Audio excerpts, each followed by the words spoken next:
as well as just the way that they played out their lanes. Obviously, top lane didn't go super well, but the gap between this team and KAG is so large, they couldn't be punished for a lot of them, and they were able to get away with them. And then they did just close it out with an absolutely destructive mid-game. Yeah, I mean, mid to bot, was totally fine, played pretty much perfectly, I would say, for DragonX. Lane pressure maybe a little bit weaker for them at times. They weren't able to try to get on top of those towers while they had their jungler roaming down towards the bot lane. But, I mean, overall, Chovy, Deft, and Keria played phenomenally. So far, the draft, the bans here are going to be looking fairly similar. We'll have the Lucian taken away by Chungnam, but this time the LeBlanc going to be taken away as well. They don't want Chovy to get back on that very safe pick. But DragonX just kind of pushing forward, same as we saw before. Pantheon and the Blitzcrank going to be taken off. Yeah, and I mean, at this point, things are mostly standard, except Syndra is going to be alive now, and will Chungnam actually take it? It would be very bizarre to ban Syndra in game number 1 and then not pick her B1 and instead opt to ban one of the lesser popular champion. Well, I still don't understand actually why Lucian is totally being banned. I wish that I could get more insight. Perhaps I can as the KeSPA Cup draws on, and maybe I can ask what is causing it. But yeah. Misfortune going to be picked up first, and then Senna being highlighted right now by DragonX. It will be a flip over, however, so it seems like they're not going to be going for that one. It will just be the Varus locked in for Deft there in the bottom lane. This has been the typical response pick against the Misfortune. We saw Enjoy try to go for the Jinx. Didn't work out so well, but I think kind of whatever he was going to pick wouldn't have gone that well because he's playing against Deft, for crying out loud. So one of the most storied 80 carries that we still have playing in the LCK. Lee Sin this time for Pioshik, so we'll see if he can be a bit more proactive now that he has this highly aggressive pickup. We got a Nidalee. We do.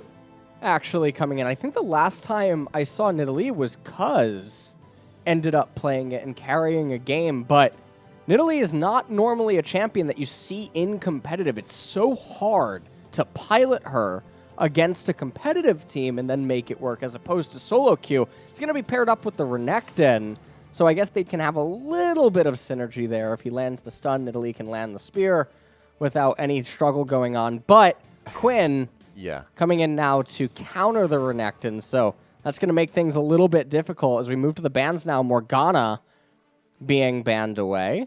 And I wonder if this is signaling just a Thresh to be picked up down in bottom, but we'll see. Blitzcrank and Morgana were 2 target bans, and I suppose that could make way for this.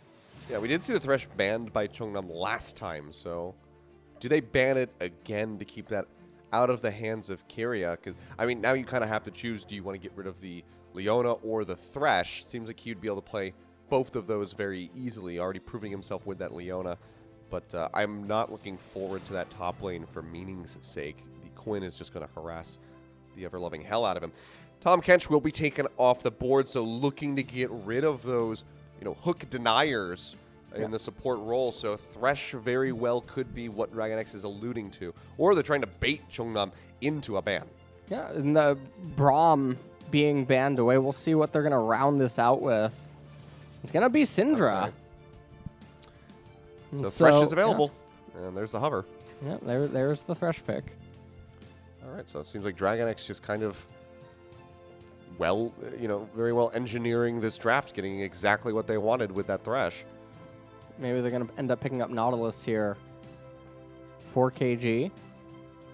And then they have to also pick a mid laner blind. And so that's going to be one of the struggles.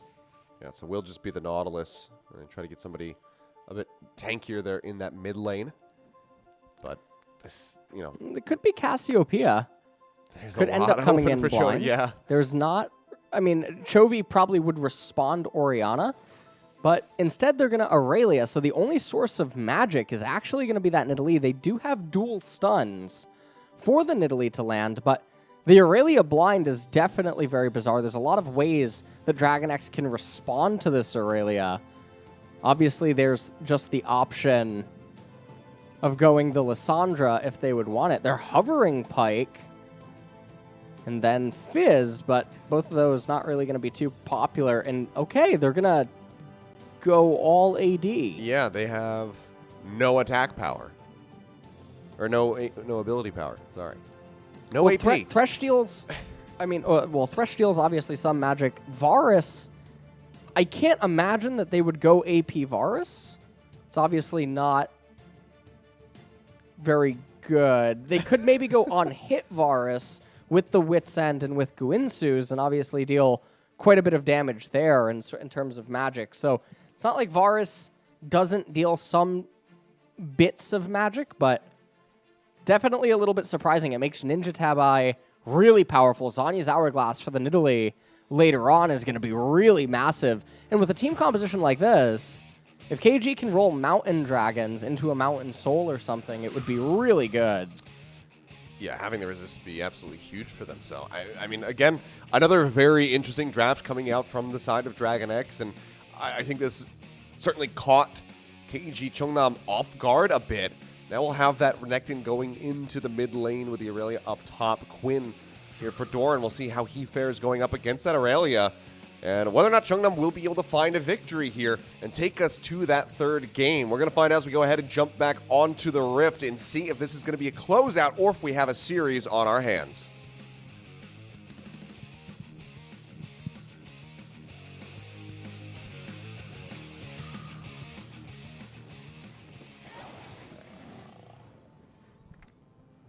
Let's see, do they just go with the Quinn up top? Seems like Doran will be sprinting his way up there, so not just going to be flipping him around into the mid lane, at least for now. How do you rate this draft? 1 out of 5 for DragonX. I'm gonna give it a 2. Okay. All right. Not very impressed. I'm not very impressed. It's like a Last Jedi of drafts then. You know what? I haven't seen the new Star Wars. Have you? I haven't seen it yet either. Okay. It comes out here on the 8th. Yes. I'm not looking Which forward I to it. actually found out. The reason that it got a late release was because it almost didn't make it here. Really? Yeah. Because Star Wars is not really liked in Korea. Huh. Isn't that terrible? You'd still think, though, just given the You name, would think that would be a it global would release no matter what. Right. Yeah, that's Okay. what I'm talking about. Nice stun from Meaning. Does keep himself safe, but Flash already going to be down. And he takes a bit of damage here as the minions spawn. So we'll just go ahead and have to chug up on that potion.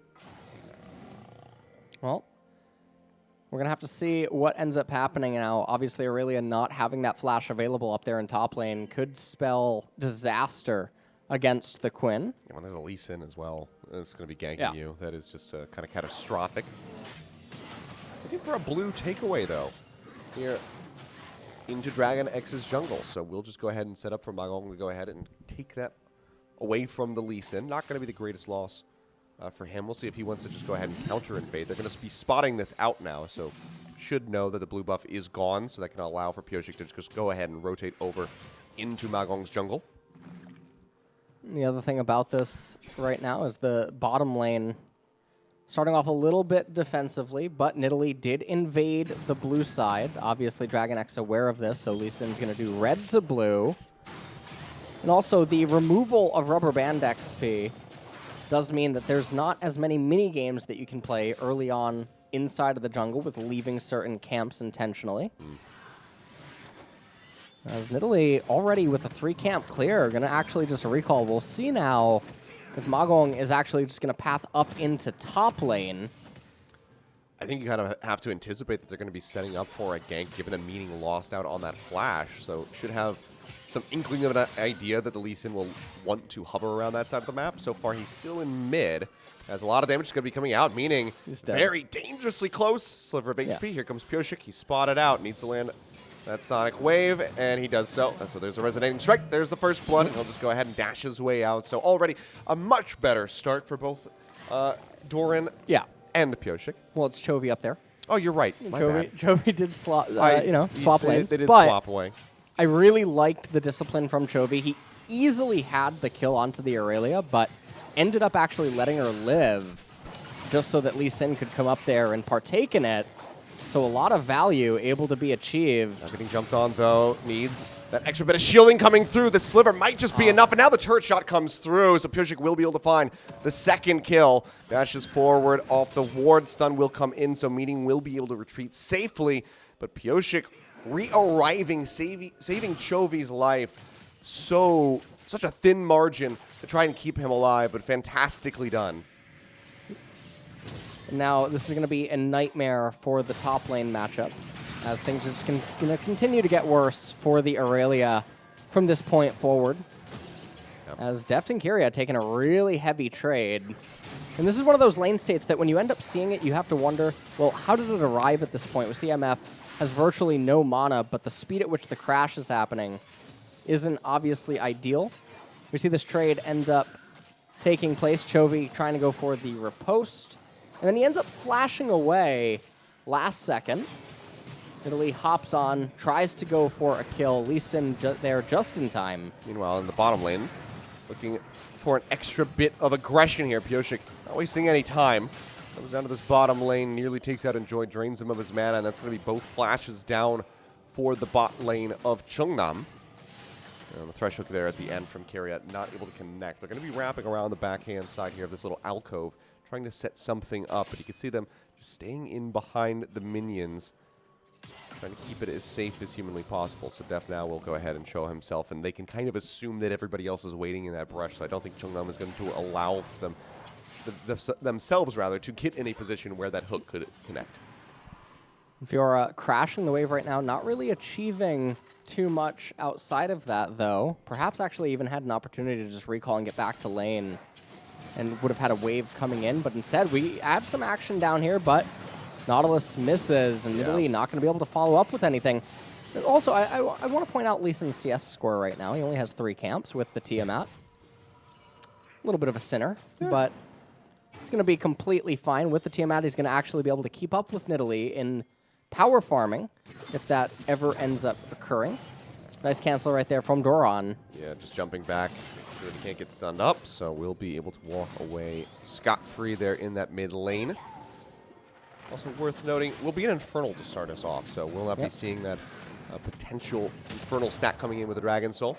Blast Cone over the wall. Agong straight away going to start up these Wolves. A little bit bold, but Pyosik is going to pull out of the jungle, so we'll not be sticking around to try to find the kill. In the meantime, Jovi just going to be wailing away at the tower. Already 1 plate down. Chovy moving on to the other side so that he can cut off the Aurelia as she would be coming back up. LoL moves in here. Doesn't have smite, so it's not like he can just smite the Gromp, but opted to try to go on to the Nidalee instead of just cleaning up the Gromp. And now the proxy begins, LoL and Fiora both in position. And now Meaning trying to get back underneath the tower as the Grand Challenge just come through. The stun not going to connect onto Pyosik. Oh. Just waiting, but here comes a wraparound. Aizen, Blast Cone going to be denied. But Chovy can just dash over the wall, and they can pursue, so still mobility wins out here for DragonX, not going to get locked down. And so now Aurelia up here, going to take her time with shoving the wave back out.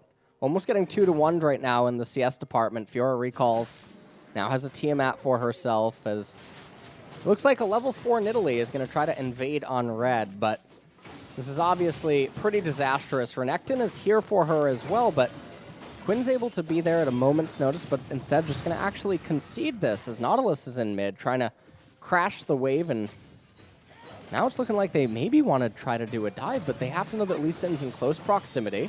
Well, they get the slow here onto Magong, get a little bit of damage through. He's still level 4, so that level 7 Quinn that Doran is piloting is going to be chunking him out, so they just have to go ahead and peel away. Third plate's just being chipped at here by Deft in the bottom lane. So again, steady as she goes for this bot duo. And things have since slowed down from those first 2 kills that we saw. Doran definitely is doing much better this time around. He has a 23 CS advantage currently, although I do suppose Renekton has some CS that he still has to get. An Infernal Dragon still available and on the map. All going to be coming through, so Chovy having to change up his path and trying to escape now. As Magong just chucking these spears, but not really finding the connections. A dash back through doesn't quite get the weak spot, though. Doesn't do as much damage as he would like, but finds one there onto Meaning. Taking him lower and lower and just eluding the stuns, eluding the traps, trying to find this 1v2 victory. Yeah, Grand Challenge going to be thrown down, Meaning likely to fall. There you go. Challenge completed. Riposte comes out, finds the slow now onto the Nidalee. And just for good measure, Doran is there, but effectively a 1v2 double kill for Chovy, who again is just showing his mechanical skill. Yeah, Chovy mechanically dismantling both the jungler and the top laner. Nidalee very under-leveled at this point in the game, and Chovy obviously aware that he's able to turn the 1v2. And likewise, Aurelia and Nidalee clearly not aware of the position that they were in. That was a pretty easy turnaround for him. Managed to get the kill on the Aurelia, proc the ultimate, and then, as you mentioned, Doran was coming up anyway to assist with that, and now Chovy's going to convert this into another wave captured, more turret plates going down his way. Top lane is completely over, as is mid lane. So last game it was the story about bot getting blown wide open, but this time mid and top are really explosive, and with the Infernal Dragon to boot, 4,000 gold lead here, it's not even 10 minutes. Yeah, I mean, you mentioned top and mid being over. I think the game might just kind of be Well, over yeah, the game point. is definitely over. Where do you go if you're Chungnam to try to turn this one back around? But I mean, just looking at the replay, incredible patience from Chovy. If this is a solo queue match, you already start saying FF at 15, basically. The thing is that with Nidalee's mana, even had Chovy actually ran right out of the brush, Nidalee actually can't follow the pursuit. But when Chovy's showing that he's not willing to go out of the brush, that should alert you as a pro player also that he might be more aware of the situation than you are, because it should be so obvious that he could get away there. And then they choose to stay, and they end up giving away 2 kills. Well, very rough tidings here for Chungnam. Already a significant lead. Opened up 3,500 gold in favor of DragonX, as Doran just going to be chipping away at Aizen as much as he can. Gank is coming through. That's going to be the stun. Nice cleanse off there from Doran. Fairly quick on the trigger. With that, in the meantime, we will just see a kill coming through in the bot lane as Def does manage to take down Enjoy. Going to be going golden as his Kit trying to create some distance. A missed time on the play, but the piercing arrow comes through, and Kiara is going to be just fine. They managed to outplay it, and now Chovy. Yep, just gone back in up top. Post going to be coming through. Ult going to be tossed out, but the grand challenge is completed, so another kill going to be found. Turret shot, however, on the back end does manage to find a kill for Meaning, so they shut down Chovy for the moment. Aizen, with that Q, does manage to take down Keria, but it's going to be at the cost of Magong again, who is just getting further and further behind on this Nidalee. Isn't being very impactful. Yeah, I mean, this game really does look over. It's a 6,000 gold advantage almost right now. Top turret already down. And with the type of team composition that KG has as well, it's off theme again. I know that I mentioned this in game number 1, but you have champions that they want to do and achieve different things as the game draws on, and that's just not going to be possible with a Nidalee that's under-leveled and under-farmed. I mean, she's level 6 at 12 minutes. Yeah. It's not the best spot to be in this game. Take a quick look at the replay here. Varus locking up the Misfortune. Keria able to land everything, and it looked like it was going to be a 1-for-2. Not really sure why Nautilus follows with stopwatch. Obviously, the differences in the time means that Thresh is going to be able to walk out of that range. Nautilus tried to flash, wasn't able to do anything. I mean, again, Keria just, off camera for the start, but now that we get that replay, we just see how mechanically gifted this guy is. So, Deft looking like he found himself a pretty good support there. Very solid stuff from him, and that's going to be another hook landed. Does he pursue over the wall? Just going to be waiting, and instead, Deft just has enough damage to absolutely destroy Magong. He's just got no health, no resistances. Deft already has his blade completed here. He's 3-0-1, has that bounty on his head, is just pumping out the damage, and I mean, there's nothing that Magong can do. He needs his team to carry him, but they can't even save him from a gank like that. Yeah, that's it's a pretty unfortunate spot to be in right now, as this Nidalee is not going to be able to really recover at this stage of the game, because when all of your lanes are so busted open and you start losing, your laners are obviously going to start eating some of your own jungle camps because there's nothing else to do, which then as a byproduct means that the jungler can't ever really try to recover if that's going to end up being the case. And so we're in a world where freezing still does not exist, so things like that won't be utilized by KG to attempt to come back. Nor will DragonX be looking to actively do it either. 15 seconds now until the Cloud Dragon comes up, though. Didn't have the vision there to try to get the hook, but Magong's still going to be taken down as the Grand Challenge comes through yet again. Chovy just ripping him to pieces, finds the riposte slow, gets the weak spot.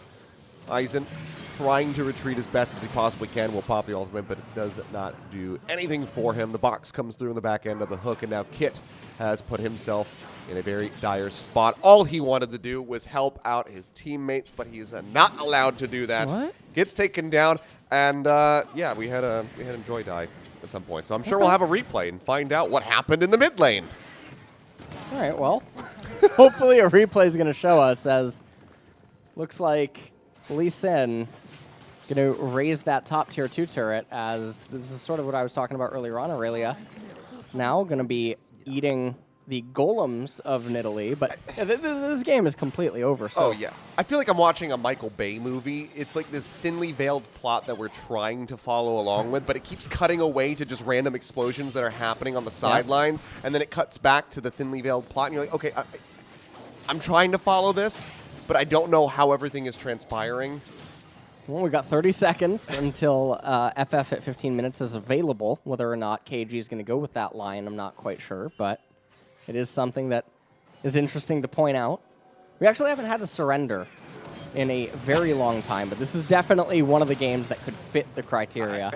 Oh, man, it's just mean now. Pioshik just, in the middle of the rest of the team, kills Magong. Yep. Things are not really going so well. They actually aren't picking up the Cloud Dragon right away, though.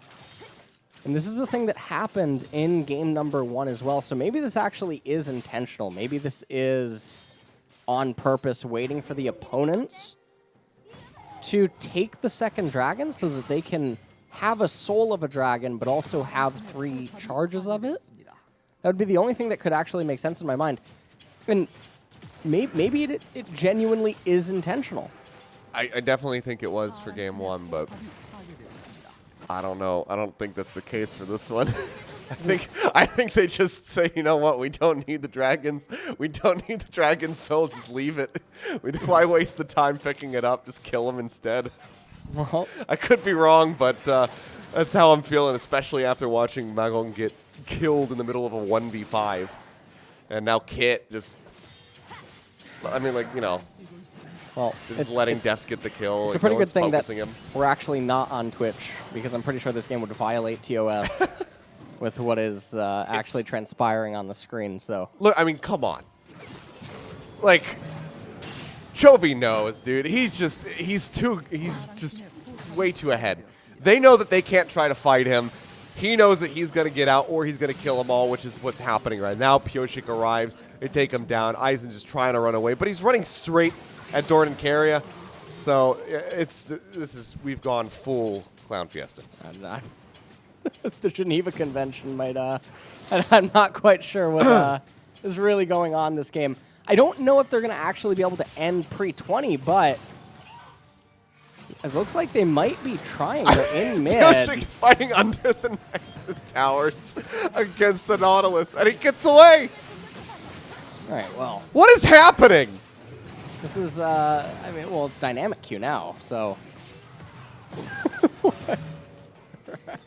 I can't take it serious anymore. So no, Star Wars is coming out on the 8th. I'm not looking forward to it. You're not looking forward to it? You didn't like the last one? I thought that The Last Jedi was one of the worst that I've seen. Okay. I've actually managed to avoid all spoilers. I have as well. And I didn't even mute anything on Twitter, which was the most surprising. Yeah, maybe that means no one's going to. But I don't really know what's going on there. Unfortunately, there's a lot of people going to it. I'm gonna, I'll go in. I'll give it its chance and see how it goes. Let's watch Magong die in like a 1v5 again. Yeah, I mean, pretty nice. Yeah. And then by the way, I actually have to point out that Nidalee skin is beautiful. I actually wasn't. Whoever designed this Nidalee skin, especially when she goes Cougar form, I think it's actually one of the best skins in the game. I'll have to take another look at it because I'll be honest, I haven't really been paying attention when Magong is on the screen. Well, the way I look at it is I was trying to segue into a Star Wars talk, because if KG doesn't want to play League of Legends, then I feel like we don't, Yeah. It's not a fun. You see it? Yeah, why talk about it? Wait when she transforms. Oh, okay. See? Yeah, it looked pretty That neat. sort of looks like that WoW mount. Aren't you a WoW Yeah, fan? one of the exactly. The Celestial. It's reminding me of one of the mounts? ones from Legion. That Oh, came from out. Legion? Yeah, I thought there was a Celestial mount that came out in Wrath of the Lich King. there is, but there's also like a kind of like a moon saber looking Yeah, thing yeah. that happened. Came Yeah. out, I believe, in Legion Okay. with the whatever they're called, the other elves. All right. Well. But well, meaning he's dead. So who are you gonna give the MVP for this game? I actually think it's just Chovy. Yeah, it's I mean, 100% Chovy. I think there's a chance if the rules were a little bit different, we could give it to Magong, but I think that, you know, to be fair and within the rules, we have to give it to Chovy. Yeah, it's definitely either Chovy or it's Keria. Those are the two easy picks. Obviously, everybody overall on the side of DragonX has been playing really well. Doran has kind of been absent. Like, we haven't seen that much from him, but when everybody else is just getting a highlight reel and he's just kind of passively there chipping away at people, you know, you're not going to pay that much attention to the Quinn. Yep. So there you have it, guys. So pre-20 minutes, Nex is going to be going down 27-3.